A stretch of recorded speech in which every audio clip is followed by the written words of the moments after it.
नमस्कार दोस्तों। तो आज हम बात करेंगे बैकअप सर्वर के बारे में। जी हाँ, बैकअप सर्वर का इससे पहले परिचय वीडियो आ चुका है। आज हम उसी बैकअप सर्वर को कैसे बनाएंगे और किस मशीन में बनाएंगे ये भी बताएंगे। तो चलिए दोस्तों, देखो दोस्तों, बात यह है कि बैकअप सर्वर में हम सिंपली अगर मैं आपको बताऊं तो एक हमारे जो भी आपके पास राउटर बोर्ड हो, यूजर के हिसाब से उसका कॉन्फ़िगरेशन बढ़ सकता है, घट सकता है, लेकिन जो भी आपके पास राउटर बोर्ड हो उसमें आपको पीपीपी सर्वर बनाना है। और पीपीपी सर्वर आप बनाइए और उसमें आप जितने कस्टमर आपके उस फ्रेंचाइजी से चल रहे हैं उनके आप आईडी पासवर्ड नोट करके रखिए और उन आईडी पासवर्ड को आप अपने बैकअप सर्वर के पीपीपी सेक्शन में जाके यूजर में आप उनको ऐड कर दीजिए। जिससे क्या होगा कि जब भी आपका अगर मेन सर्वर फेल होता है तो आप जो भी बैकअप सर्वर से आप उसको कनेक्ट करिए और आपके सभी कनेक्शन आपके उस राउटर बोर्ड के सर्वर से डायल हो जाएंगे। लेकिन यहाँ पर आपको एक दिमाग में क्वेश्चन उठ रहा होगा कि अगर हम जिस नेट का इस्तेमाल करें अगर वही फेल हो जाएगा तो फिर हमारा बैकअप सर्वर चलेगा कैसे। तो इसमें परेशान होने की जरूरत नहीं है। आपके घर में कोई भी आप अपने यहाँ एक ऐसा कनेक्शन ले लीजिए जो आपसे डिफरेंस हो, यानी कि अगर आप बीएसएनएल का चला रहे हैं तो आप वोडाफोन ले लीजिए, जियो ले लीजिए। अगर आप एयरटेल चला रहे हैं तो बीएसएनएल ले लीजिए, यानी कि दो अलग अलग आईएसपी से आप कनेक्शन लीजिए। एक तो आपका खुद का फ्रेंचाइजी वाला होगा, दूसरा आप अलग से किसी का ले लीजिए। ठीक है, तो इससे होगा क्या कि अगर मान लीजिए आपका एयरटेल से है, एयरटेल का लिंक डाउन हो गया तो अब बीएसएनएल का एट ए टाइम ऐसा नहीं होता कि दोनों डाउन हो जाए, तो बीएसएनएल आपका सेफ बचा रहेगा। तो बीएसएनएल वाले को आप बैकअप सर्वर में ले जाइए और उस बैकअप सर्वर से आप अपने एयरटेल वाले कनेक्शन को चलाइए। ठीक है दोस्तों, अगर आप बीएसएनएल में करना चाहते हैं तो बीएसएनएल वाले कनेक्शन उसमें डालिए और एयरटेल से बैकअप सर्वर को देके आप बीएसएनएल कनेक्शन चला सकते हैं।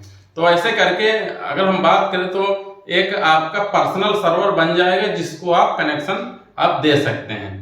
तो इसका इस्तेमाल आप जैसे कि 2 घंटे, घंटे भर या 4 घंटे के लिए आपका जो सर्वर फेल होता है किसी भी तरीके से हो सकता है, लीज लाइन के इशू हो सकता है, आपके ऊपर फ्रेंचाइजी की इशू हो सकता है, तो आप उस समय आप अपने बैकअप सर्वर के इस्तेमाल करके कस्टमर तक नेट दे सकते हैं। नमस्कार। अब हम आपको बताएंगे कि बैकअप सर्वर में क्या क्या हमें चीज़ें चाहिए, किन किन चीज़ों की ज़रूरत है।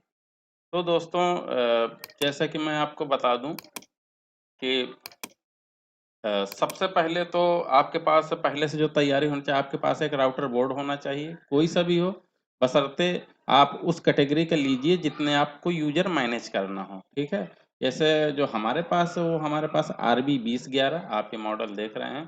तो हमारे पास ये है, अगर आपके पास कोई पुराना पड़ा है तो आप उससे भी काम चला सकते हैं। ठीक है, तो अगर आपको नया लेना है तो आप जितना यूजर हो, यूजर के हिसाब से आप अपना राउटर बोर्ड उसको सिलेक्ट करें। ठीक है, तो पहला तो काम हमें ये है कि एक राउटर बोर्ड चाहिए। दूसरा काम हमें ये करना है कि हमारे पास एक अल्टरनेट इंटरनेट होना चाहिए। आप किसी भी दूसरे आईएसपी से खुद के लिए एक लाइन ले सकते हैं जो आपको कनेक्शन दे देगा। आप कोई 100 MB का प्लान या 200 MB का प्लान एक बैकअप के लिए रख लीजिए। ठीक है, तो वो जो आपको देगा या तो वो डायनेमिक में देगा और या फिर वो पीपीओ में देगा। तो इसमें मैं राउटर बोर्ड में सेटिंग में बताऊंगा कि उस कनेक्शन को डायनेमिक में कैसे लेना है और पीपीपी में कैसे लेना है।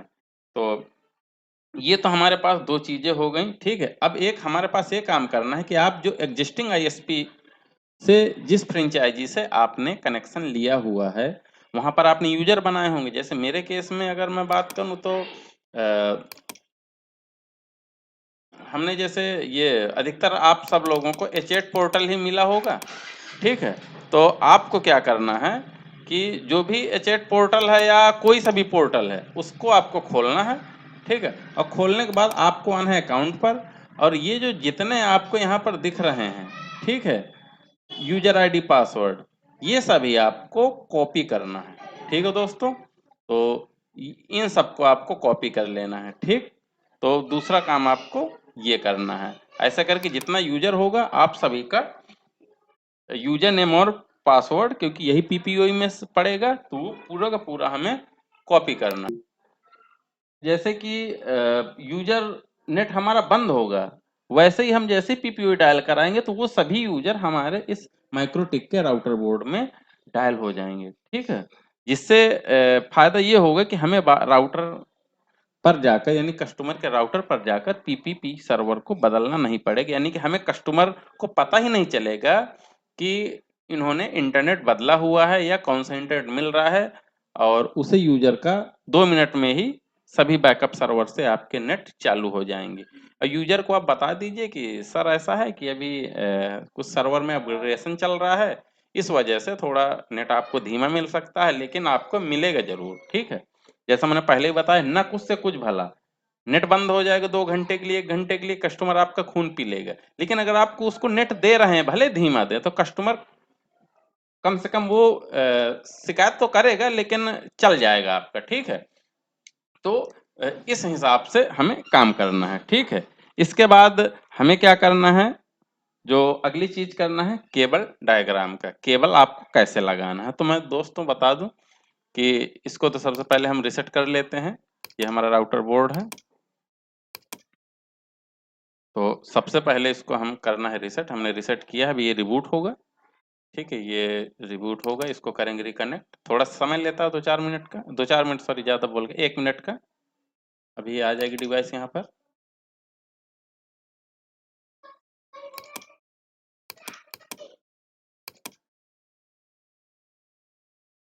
1 से 2 मिनट का टाइम लगता है राउटर को रिबूट होने में। दोबारा में आ गई है, अब हम करेंगे कनेक्ट। और यहाँ पर अभी एक मैसेज आएगा रिमूव ऑल सेटिंग का, तो हमें पूरी सेटिंग भी रिमूव करना है।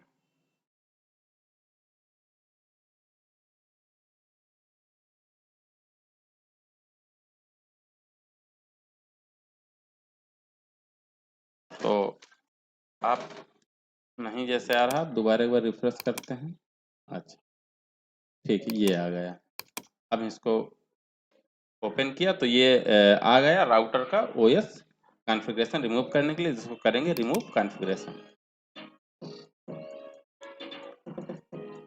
ठीक है दोस्तों, तो राउटर फिर रिबूट होगा और आपको दोबारा इसको रिकनेक्ट करना।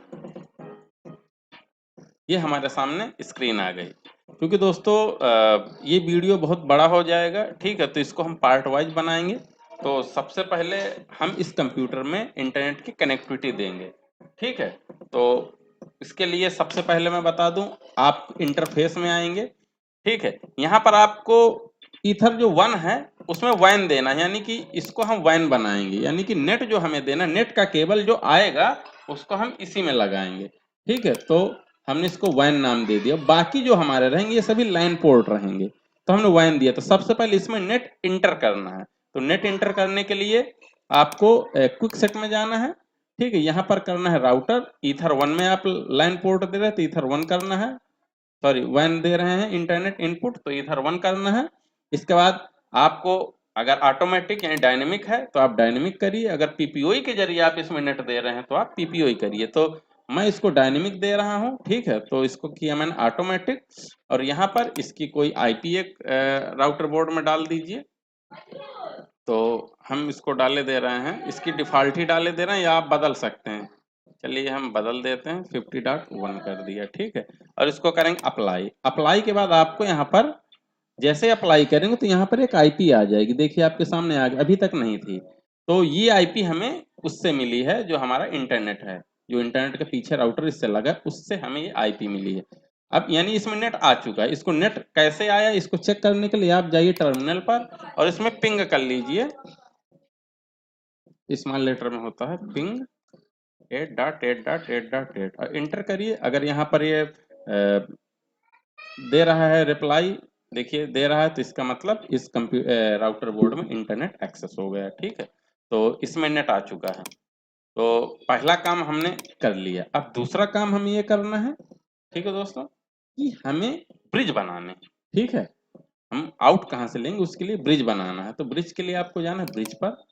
ब्रिज बनाने के लिए मैं पहले भी बता चुका हूँ, ब्रिज में जाएं और ये प्लस का निशान दिख रहा है ना, इस पर क्लिक कर दें। जैसे क्लिक करेंगे तो एक डायलॉग बॉक्स खुलेगा। इस पर आपको सबसे पहले आएगा जनरल। जनरल में ब्रिज 1 नाम है, इसको नाम बदल सकते हैं या आप बाय डिफॉल्ट रहने दे सकते हैं। मैं इसको बाय डिफॉल्ट ब्रिज 1 ही रहने दे रहा हूं। इसको करता हूं अप्लाई। जैसे ही अप्लाई करेंगे तो इस लिस्ट में जो पहले खाली थी यहाँ पर ब्रिज 1 आ चुका है। अब जैसे ब्रिज 1 आ चुका, तो अब इसमें हमें पोर्ट ऐड करना है। अभी हमारे पास पोर्ट ऐड नहीं इस ब्रिज में, तो इसके लिए हम जाएंगे पोर्ट पर और करेंगे प्लस पर क्लिक। ठीक है, अब यहाँ पर हमें पोर्ट ऐड करना, तो पोर्ट हमने देखिए एक तो दे दिया, जो पहला इथरनेट का पोर्ट था वो तो इंटरनेट इन के लिए दे दिया। अब 2 3 4 5 6 जितने आप चाहें वो सब आउट के लिए हम देंगे। तो हम ईथर 2 और ब्रिज 1, ठीक है, ऊपर ईथर 2 इंटरफेस सेलेक्ट किया, नीचे ब्रिज 1। एक ब्रिज है इसलिए ब्रिज 1, नहीं तो अगर कई सारे ब्रिज होते तो यहाँ पर कई सारे आपको ब्रिज शो होते। तो ईथर 1 हमने किया, इसको करेंगे अप्लाई। अब इसके बाद ओके, ईथर देखिए इस पोर्ट में एक ईथर 2 ब्रिज 1 के साथ कंबाइंड हो गया। अब हम अगला पोर्ट में जाएंगे, तो यहाँ पर करेंगे ईथर 3 ब्रिज 1 अप्लाई। ओके, देखिए दूसरा भी हो गया। इसी प्रकार हम करते जाएंगे।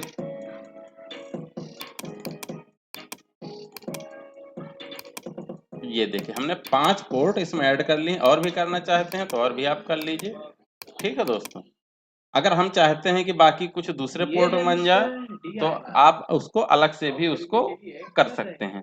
इसके लिए आप ब्रिज में जाइए, प्लस में जाइए, और ब्रिज 2 है, ब्रिज 2 आ गए, उसका भी नाम आप कोई भी रख सकते हैं। अब यहाँ पर 2 ब्रिज हो गए, पोर्ट में जाइए। अब जैसे हमें 7 8 के ब्रिज 2 में रखना है ना, तो आप उसको ब्रिज 2 में भी रख सकते हैं। तो इसके लिए प्लस में जाएंगे, मान लीजिए 6 के बाद 7 है, ये देखिए यहाँ पर 2 ऑप्शन आ गए, ब्रिज 1 और ब्रिज 2 के। तब 2 में कर दीजिए, तो ये वाला पोर्ट ब्रिज 2 में हो जाएगा। ठीक है, तो ऐसा करके आप इसको कर सकते हैं। मैं हटा दे रहा हूँ, आप कंफ्यूजन हो जिससे। तो हमारा ब्रिज कंप्लीट हो गया। तो दोस्तों क्योंकि मैंने बताया कि वीडियो हो जाएगा बहुत लंबा, तो आज के वीडियो में हम यहीं पर विराम देते हैं और आगे इसके आगे की सेटिंग हम अगले वीडियो में बताएंगे। ठीक है दोस्तों, वीडियो पसंद आया हो तो लाइक सब्सक्राइब जरूर करें। अगर आपको कोई सवाल है तो हमें कमेंट करें, और अगला पार्ट हम जल्द से जल्द लाएंगे, और जिससे आपका बैकअप सर्वर कंप्लीट हो सके, और विद हम उसकी टेस्टिंग करके भी दिखाएंगे। ठीक है दोस्तों, तो चलिए दोस्तों, नमस्कार, धन्यवाद।